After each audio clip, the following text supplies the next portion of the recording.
Olá, boa noite. Contando as minhas e outras histórias, né?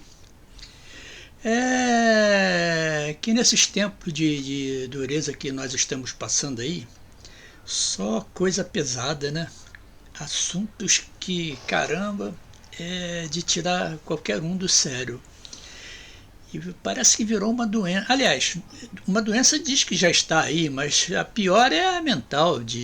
Muita gente já está tendo problemas sérios de psicológicos e psiquiátricos até, né? Sei lá, não sei por que isso. Eu queria até entender, entendeu? Mas vamos lá, eu estava me lembrando ainda há pouco, até fiz registro na minha página do Facebook a respeito disso. É que ontem a máquina de café, a cafeteira da madame aqui, deu um tilt lá, não parou de funcionar.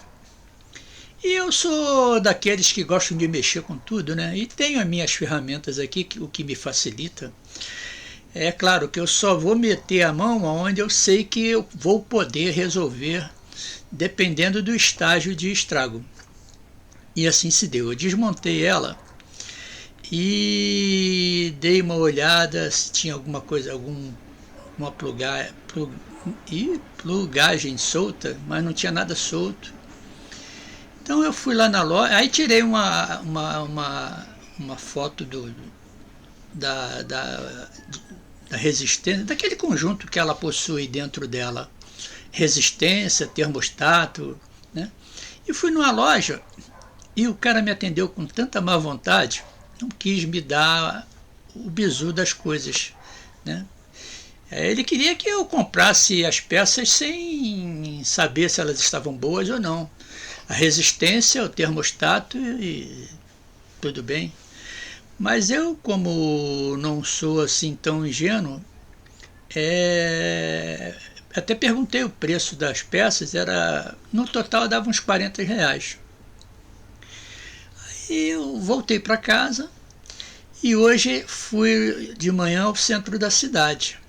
Andei perguntando onde tinha loja que mexia com máquina de café, cafeteira no caso, né?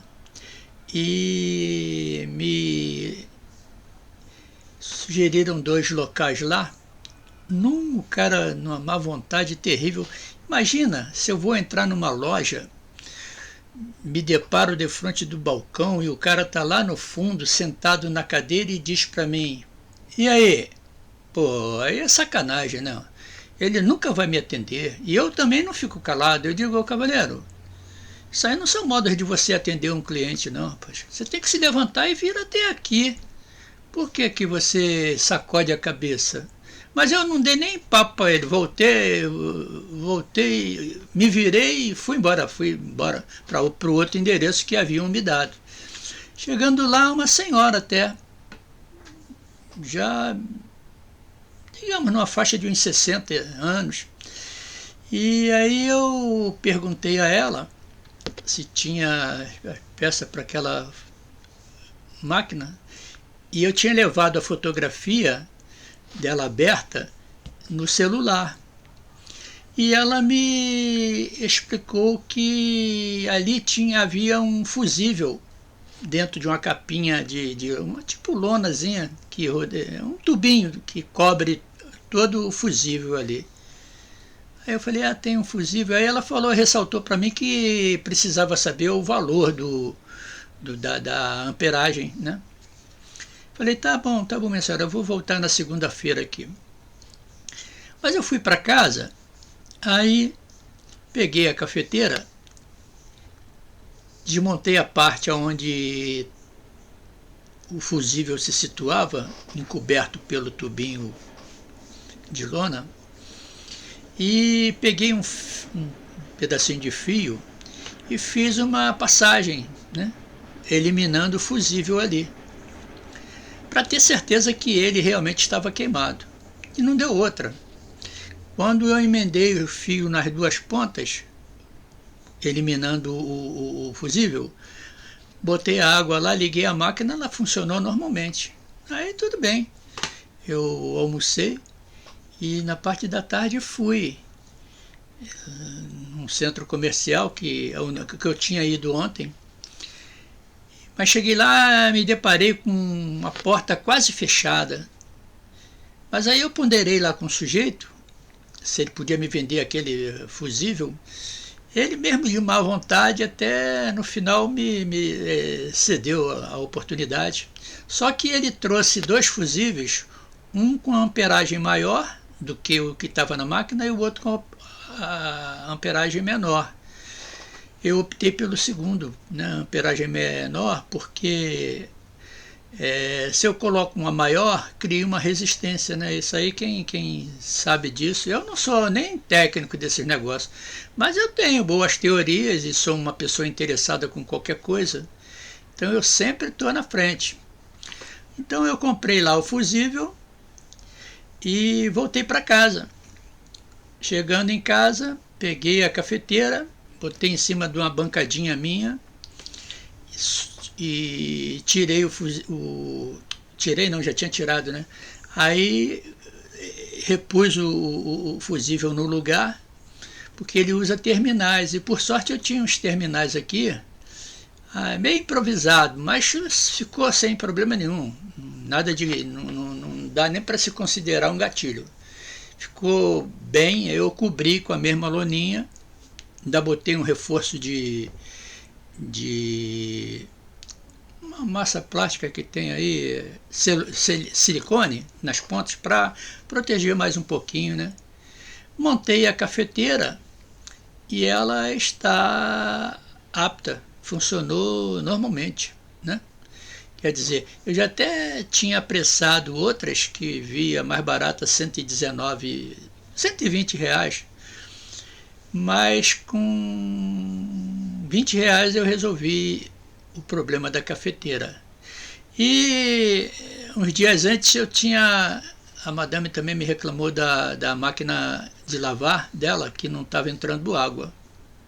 Como eu tenho um amigo que entende bem disso, aí eu liguei por telefone para ele.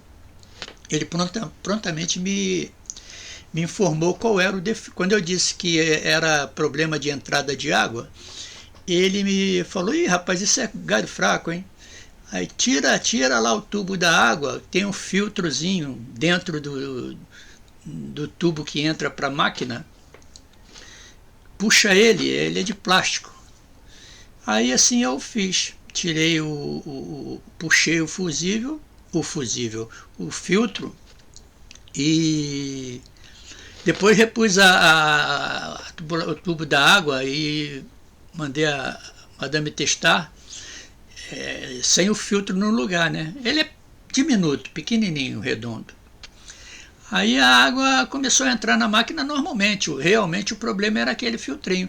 Mas eu até, como sou sempre assim, inventor, digamos assim, eu peguei aquele filtrinho e coloquei numa solução de cloro. Deixei lá de um dia para o outro.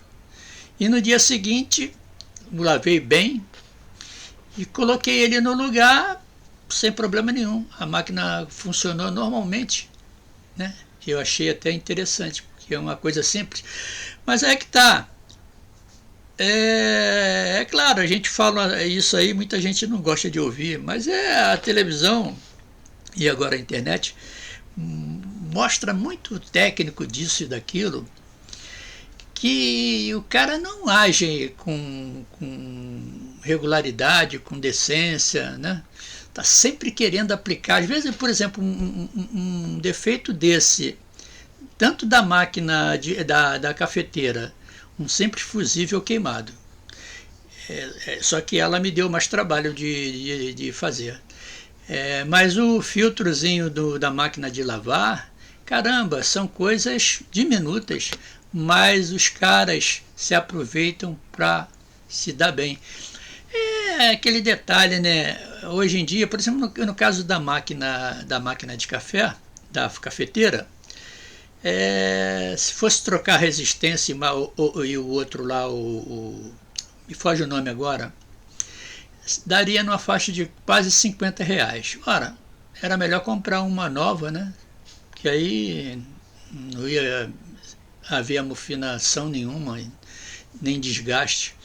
Mas às vezes é, é melhor comprar mesmo o novo e não efetuar o conserto não, porque a coisa tá feia. Eu, por exemplo, como tenho uma bagagem de vida bem extensa e bem profunda, eu sempre me apurei em muitas coisas, né? Então, quando alguém está fazendo alguma coisa, eu estou de olho. Eu estou de olho ali. E eu sei exatamente se está fazendo legal ou não. Né? E os caras ficam doidos comigo. Aliás, a propósito, vai dar tempo de eu ainda contar um negócio. A minha mãe, ela era nordestina. Foi criada no interior do país, lá em Sergipe.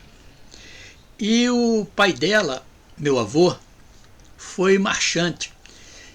Quem é do Nordeste sabe o que é isso. Aqui no Rio de Janeiro seria o açougueiro, seria um açougueiro. Só que lá, até naquela época, e até recentemente, o modo de vender carne lá ainda é um pouco diferente daqui, né? Mas já tem açougue lá, porque já tem supermercados. Mas lá a carne era vendida na feira, né? Nas barracas. Depois eles criaram um boxe para os marchantes lá. Então a pessoa vinha e escolhia lá o pedaço. Só que eles lá no Nordeste, eles usam só carne com osso e carne sem osso. Eles não... Agora já está mudando a coisa. Eles não fazem que nem aqui no sul, sudeste, não, separar os tipos, né, os cortes. Filé mignon, foge aqui agora o termo. A alcatra, por exemplo, pega uma peça de alcatra e divide ela em várias partes, né? Maminha, sei lá o que, sei lá quanto. Então, a minha mãe entendia de carne pra caramba. Eu até fiz uma brincadeira com ela uma vez, porque fui fazer um churrasco lá com uma rapaziada. E quando cheguei lá no açougue, o cara, até gente boa, perguntou: esse seu churrasco é para família? Não, é para molecada lá. Falou: rapaz, leva lombinho aí, leva lombinho. Pô, cara, vê lá, hein? Não vai passar, vai passar. Eu comprei uns pedaços de carne boa, mas levei um pedaço de lombinho, né? Então cheguei em casa lá, estava até com um colega do lado, larguei tudo em cima da mesa, porque a minha mãe era danada. Ela chegou perto assim, falei: que carne você comprou, rapaz? Eu comprei alcatra.